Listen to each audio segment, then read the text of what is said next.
Okay, so in this second video, we're going to start to look a little bit more specifically at the various stages of cellular respiration and kind of break down what I hope you will learn from each stage. Now, here's another picture that got messed up and explained everything, but you can still see it on your slide, and hopefully it kind of makes you start to sweat and you think, good Lord, what have I gotten myself into?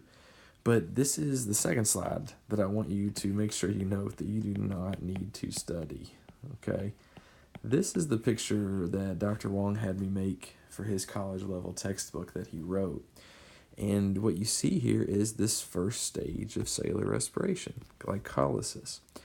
Now, this is, as you can see, a very complex process of turning a glucose molecule, pictured up here, into two of these 3-carbon pyruvate molecules that you see pictured down here. Now, what you'll notice is that glycolysis is actually a 10-step pathway, including here in blue 10 different enzymes along the way, and the production of some of these other things that we mentioned in the first video, like NADH and ATP. Now, earlier I said that you kind of have these levels of detail. Well, by my second year as a biology major, teachers expected that I could tell them all of this, basically. I didn't really have to know what the shapes of these structures were, but I could name all of these intermediates along the way here. I could name all of these enzymes along the way. I could tell them when this stuff was created. And it was tough. It was very, very tough. But again, my goal is to give you some basics so that you can get there more easily if you have to in the future. So the only thing you need to take away from this first slide is where we start and where we finish. Now let's look at this at our level of depth. Glycolysis, first of all, is the first step in all kinds of respiration. So pretty much, again, every type of cell can do glycolysis that we know of on the planet. So this is the really conserved part, right? Even with evolution, glycolysis is still what pretty much every kind of cell does. Now, we start with the 6-carbon glucose, so that's C6H12O6, and we look to accomplish 3 things. Goal number 1, we're going to break that glucose into 2 3-carbon substrates called pyruvates. So there's 1 pyruvate, there's 2 pyruvate. Now the second goal that we have is we are going to generate a little bit of ATP when we do this. So a little bit of that cellular energy we're looking for. And then the third step is that this is also going to generate some of these high energy electron carriers that we called NADH, which are going to carry electrons onto a later stage for us. This slide you do want to study. All right, so the previous slide, way too much information. This slide, a nice summary of the goals of glycolysis. Now let's look at a couple of these steps in a very much simplified way. The first thing that's really interesting about glycolysis, so about all kinds of cellular respiration, is that we actually have an energy investment to get it started. You might remember from chemistry, all reactions require an input of energy to get started. And so this big pathway of your metabolism also requires an energy investment. So notice right here in what this image is calling step A, we actually put 2 ATP in, right? We burn 2 ATP, we invest 2 ATP. So we start, even though our overall goal of respiration is to make ATP, we're going to start by putting a couple into it to get it going. Now, the next thing we see is that this 6-carbon molecule, which now has these phosphates stuck on it, which came from ATP, it's unstable, so it breaks into 2 things called pyruvic acid. And then, through a series of stages here, we're going to turn that into 2 different pyruvate molecules. Now, keeping the picture in place here again, the goal is that we go from a 6-carbon glucose to 2 different 3-carbon pyruvates. So we've essentially split it in half. But in the process of producing each of these pyruvates, we're also going to make an NADH, and we're going to make 2 ATP molecules. So on each side here. Now, what we're often asked about is how many ATP do you get from a glucose molecule that goes through glycolysis? We call this the total payoff, right, or payout. Now, what we say is the net total for the glycolysis of one glucose molecule is 2 ATP and 2 NADH. But you might be looking at this picture and thinking, hold on a second, right? Because here's 1, 2 NADHs, but here's 2 and another 2. So 4 ATP. Right? But remember, we had to spend 2 ATP to get started. So when we start talking about net totals, we say that we made 4 ATP, but we spent 2. So our overall total is just 2 ATP. It's kind of like economics, right? I mean, if you're going to have a lemonade stand and you made $25 by selling lemonade, you had to put some money into building a lemonade stand and buying your lemonade, the things you needed to make the lemonade. So maybe you spent $10 to get it going, and then you made $25 that day. Well, your profit's not 25, right? Your profit is 25 minus the 10 you spent to get it going, or 15. So same thing. We made 4, but we got to subtract out the 2 that we spent, so we end up with 2 ATP altogether.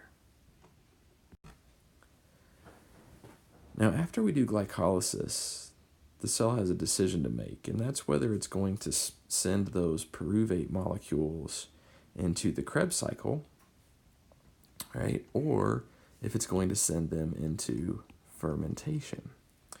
Now, if there is oxygen present, so if you think back to our little flow chart from the first video, we start with glycolysis. If there's oxygen present, then we do the Krebs cycle. If there's not oxygen present, we do fermentation. Now, some cells do one or the other. Other cells, like our muscle cells, can actually do both aerobic and anaerobic processes. But ultimately, the thing I want you to recognize is that no matter which direction we take this, the Krebs cycle or fermentation, the goal is to recycle the electron carrying truck.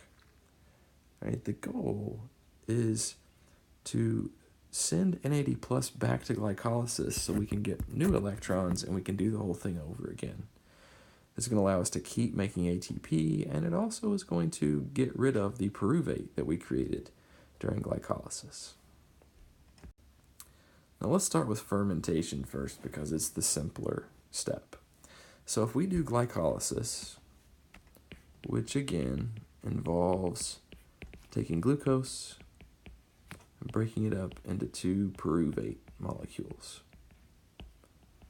If we don't have any oxygen, what we can do is we can send that pyruvate into fermentation. And there are lots of different fermentation processes on the planet, but we're just going to look at 2 in particular. The first one is for mammals. Here's a creepy mammal right here. And in mammals, what we see happen is we take the pyruvate, we combine it with the electron-carrying truck that's filled with electrons, and we produce a byproduct, and then and then take our NAD plus back to the empty state so that it can go back to glycolysis and start the process over again. Now, the byproduct that is created is what determines the type of fermentation. So mammals and their muscles, like this terrifying muscular lady here, they can do something called lactic acid fermentation. And lactic acid is why your muscles burn if you are working out really hard. Now, I'm not saying that your body doesn't have oxygen, and that's why you kick into anaerobic respiration. Rather, what we're talking about here is, let's say that you're running a race. I don't know why you'd ever do that if you weren't being chased by a tiger or something, but let's say you're running a race and your legs start to burn. Well, what's happening there is your muscles and your legs are saying, hey, I need more oxygen than you're providing me. And so the body breathes harder, but still the muscles in the leg are saying, hey, I need more oxygen. So what they start to do is they sort of kick into plan B. And while they're also getting oxygen and doing aerobic respiration, they'll start to do some of this anaerobic respiration too, to try to get the most possible ATP to keep those muscles working. And so you make lactic acid and it burns. The cool thing is your cells are really good at getting rid of lactic acid. So as soon as you stop the exercise, within moments, the burning will stop. But as long as you're doing it, you're going to make that lactic acid. Now, the second option to look at is what yeast do. And yeast is a type of fungus. And they do a type of fermentation called alcoholic fermentation. Now, this produces a little bit of carbon dioxide, which is why bread rises and why you'd put yeast into bread. But it also produces the byproduct of ethanol. And ethanol is alcohol that people consume. Right? So this is the way that we produce alcoholic beverages, essentially, is through this type of fermentation in nature. But again, overall goal, regenerate or recycle the NAD+. Now, the most important thing to take away from this slide is here at the bottom. Note that fermentation does not produce any ATP directly.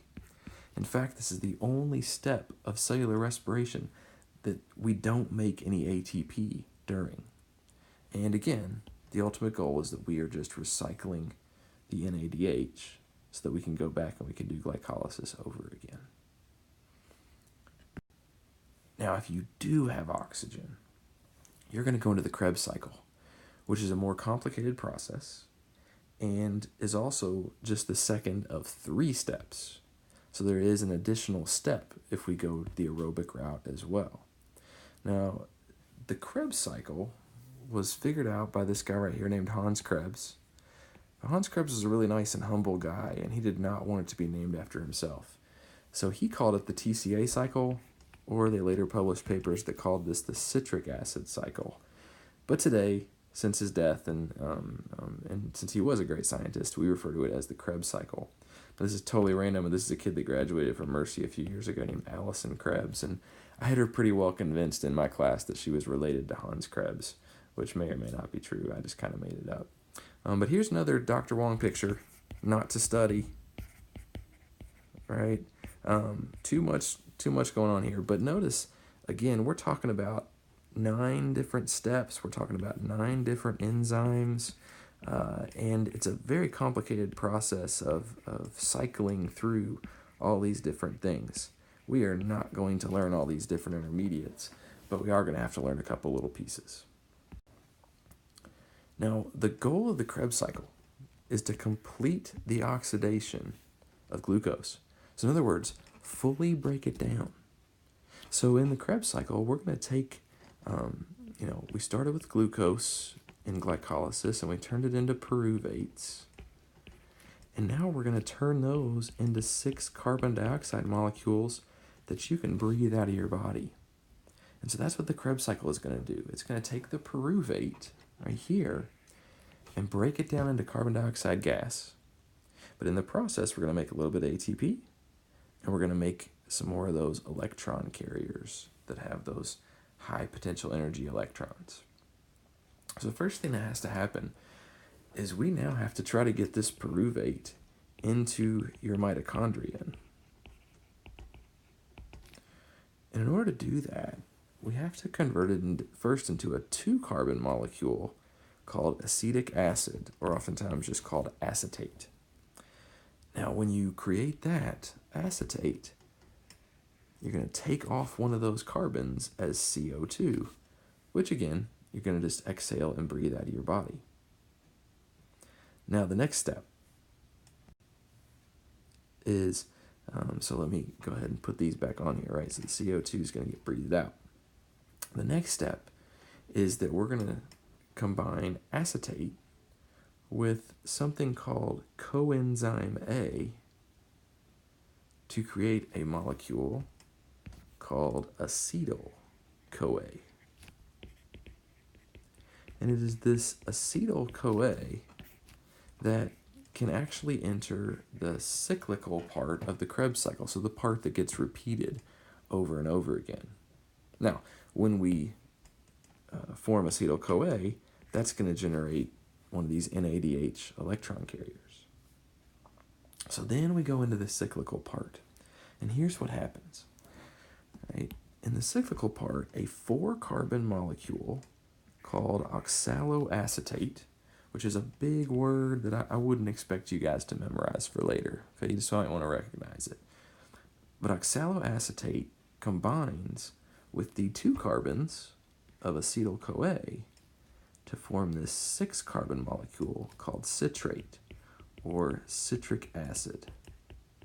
And this is why Krebs called this the citric acid cycle. Because what happens is that every time you do the cycle, you're recreating a citric acid molecule and then breaking it apart through the course of several steps so that you can do it over again. Now, what you want to notice, though, is that as we do all these different steps, the details of which you don't have to know, our goal is to turn citric acid with its 6 carbons back into oxaloacetate with its 4 carbons. And so in doing that, we're going to give off 2 more carbon dioxides. So the 3 carbons that started in pyruvate, here goes 1, there goes 2, there goes 3. Now they're all gone. Right? Then we're also going to generate some more electron carriers. NADH there, NADH there, along with this thing called FADH2, which is basically the same thing as NADH. And then we're also going to make an ATP molecule. Lots of energy packed in that guy again. So, that's sort of all explained in words right here, what we just went through and circled on that slide. And again, this is going to generate 3 NADHs, 1 FADH2, and an ATP while releasing all of the CO2 that came in as sugar. But this is the payoff for 1 pyruvate. And we're usually asked how much per glucose. So, for a pyruvate, we make 4 NADH, 1 FADH2, and 1 ATP. But generally, we're asked about what we get for 1 glucose. So we have to double those things, because remember, there's 2 pyruvates in a glucose molecule. So the overall payout for the Krebs cycle is generally considered to be 2 ATP, 2 FADH2s, and 8 NADHs. Now, where does this leave us? Right? We've got one more stage, the electron transport chain, and this is where we're going to start when we revisit these notes in class. But basically, realize what's happened. We've broken our carbohydrate down into CO2 and breathed it out of our body. It's not there anymore. But what are we left with? What we're left with is NADH and FADH2, both carrying a bunch of high-energy electrons that were picked up during glycolysis and during the Krebs cycle. And we're going to carry those electrons to this electron transport chain, which is a series of cytochrome proteins. So they have a metal inside. Here's an iron, iron there, copper there. But these are going to do exactly what they sound like. They're going to transport electrons. So we're going to give the electrons to one of these guys. They're going to pass them to the next, pass them to the next, and so on. So we'll get into that more next time. But realize that we've gotten rid of our carbon after glycolysis and the Krebs cycle. And now we're just dealing with these electrons that are left over. But these electrons have a lot of potential energy stored in them that we can potentially turn into a lot of ATP. So what I want to do to wrap up real quick is just run down this flow chart one more time. So remember, step one, no matter what we're doing, is glycolysis. And in glycolysis, we are going to generate 2 ATP molecules, and we're going to generate 2 NADH electron carriers. Now, if we don't have oxygen, we're going to go the anaerobic route called fermentation as our step 2. And remember, this does not make any ATP directly, and it recycles NADH back into an empty electron carrier so that we can start over again in glycolysis. But if we do have oxygen, then we go the aerobic route, during which step 2 is the Krebs cycle. The Krebs cycle, as we saw, also generates 2 ATP molecules. It generates 8 NADHs. It generates 2 FADH2s. And it releases all 6 of our carbon molecules as CO2. And then we have one more stage we haven't gone through yet, the electron transport chain. And all of these electron carriers that we generated in the first couple steps are going to carry their electrons to the electron transport chain. And it is going to make us lots of ATP. So we'll get into that very soon. Thanks for listening.